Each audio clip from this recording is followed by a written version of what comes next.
किसी भी किताब का लोकार्पण एक गहरे निहितार्थ तो रखता ही है, एक परम आनंद का क्षण भी होता है। जैसे संसार में एक शिशु का अवतरण होता है, एक शिशु पैदा होता है और उससे सृष्टि की संरचना आगे बढ़ती है। उसी तरह से किसी किताब के आगमन से जो मानवता के जो अच्छे गुण हैं उनके विकास का क्रम आगे की तरफ बढ़ता चला जाता है।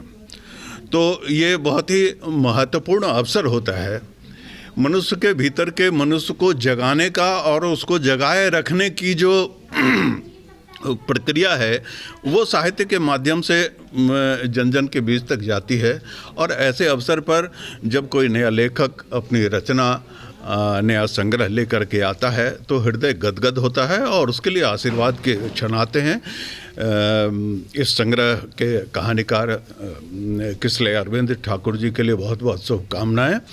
और इन किताबों के माध्यम से, इनके शब्दों के माध्यम से मनुष्य के मनुष्य तर और आगे बढ़ने की प्रक्रिया आगे बढ़ती रहे, इन शुभकामनाओं के साथ विमोचन कार्यक्रम के शुभ अवसर पर मैं बधाई देना चाहता हूं अपने लेखक, जो इस पुस्तक के लेखक हैं किसले जी, कि आपने हमको जो है आमंत्रित करके इस अवसर पर हमें भी बोलने का, 2 शब्द बोलने का अवसर दिया। इसके लिए मैं बहुत बहुत आभारी हूं और ईश्वर से प्रार्थना करता हूं कि इस विधा को ये, और जो चूँकि तीसरी पीढ़ी है तो इसको और मगर लगन से करें कि इसको 1 नंबर 2 नंबर सीरियल में या काशी के साहित्यवानों की श्रेणी में आपका भी नाम दर्ज हो।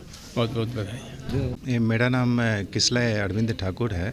मेरी ये प्रथम कहानी संग्रह है, मेरी अंतिम कहानी, और ये साहित्य में हमारी तीसरी पीढ़ी है। जैसा कि मैंने अपने वक्तव्य में कहा, मेरे दादाजी ने साहित्य का बीज हमारे परिवार में बोया था।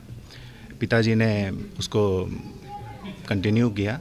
करीब करीब 10 पुस्तकें हमारे पिताजी की लिखी हुई हैं, है ना। और ईश्वर की कृपा से हम भी इसको आगे बढ़ाते रहना चाहते हैं।